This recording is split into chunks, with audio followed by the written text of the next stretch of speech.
प्रधानमंत्री नरेंद्र मोदी ने वोट चोरी के मुद्दे को काउंटर करने के लिए गाली के मुद्दे को उठाया और इसका प्रयोग किया। देश के सामने वो आके भावुक हुए और दिखाया कि उन्हें कितना कष्ट हुआ। जबकि खुद प्रधानमंत्री मोदी ने राहुल गांधी के मां के बारे में ना जाने क्या क्या आप शब्द बोले हैं। इनके तमाम पैनलिस्ट बैठ के मीडिया में रोज कुछ ना कुछ सोनिया गांधी के ऊपर लांछन लगाते हैं। राहुल गांधी के मरे हुए पिताजी के बारे में आप शब्द कहे गए, उनके दादी के बारे में आप शब्द कहें, उनके परदादा के बारे में आप शब्द कहें। भारत का संविधान भी, कानून भी कहता है कि अगर आपकी जिंदगी में कोई अपराध किया है तो आप अगर मर जाते हैं तो वो अपराध खत्म हो जाता है। और एक नैतिक तौर पे भी एक इंसान जो होता है, जिसके अंदर नैतिकता होती है, वो मरे हुए इंसान की कमियों को समाज के सामने नहीं रखता। वो ये कहता है कि भाई जो थे उनकी अच्छाइयों की बात करता है, उनकी बुराइयों की बात नहीं करता।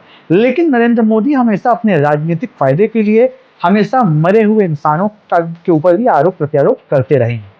इन सब के बावजूद राहुल गांधी ने कभी आके कैमरे के सामने रोया नहीं, जबकि उनके पिताजी को शहीद किया गया, उनकी दादी को शहीद किया गया पद पे रहते हुए। लेकिन कभी इसका उन्होंने चुनावी मुद्दे बनाने की कोशिश नहीं की, इसका फायदा लेने की कोशिश नहीं की। वहीं उत्तर प्रदेश के मुख्यमंत्री हैं योगी आदित्यनाथ, जिसे फायर ब्रांड नेता कहा जाता है, जो मुसलमानों पे किस तरह की कार्रवाई करते हैं वो बखूबी आप जानते ही हैं। किस तरह से बुलडोजर से लेके संभल पे आपने देखा, और जिसमें अपराध की दुनिया में कोई मुस्लिम नाम है तो उस पर कार्रवाई पे इनका रूप क्या होता है, और जब वहीं इनकी स्वजाति के लोग होते हैं तो वहाँ पे कार्रवाई किस तरह से होती है।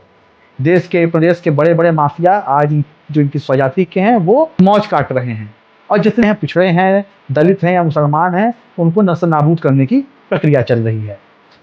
योगी आदित्यनाथ जी सदन में रो चुके हैं कि उनके ऊपर प्रशासन दुष्ट कार्रवाई कर रही है, प्रशासन उन्हें मरवाना चाहती है। इस तरह राजनीतिक विद्वेष के तहत मुझे जिस प्रकार से राजनीतिक पूर्वाग्रह का शिकार बनाया जा रहा है, मैं केवल आपसे अनुरोध करने के लिए आया हूं, क्या मैं सदन का सदस्य हूं या नहीं हूं, और क्या सदन मुझे संरक्षण दे पाएगा या नहीं दे पाएगा।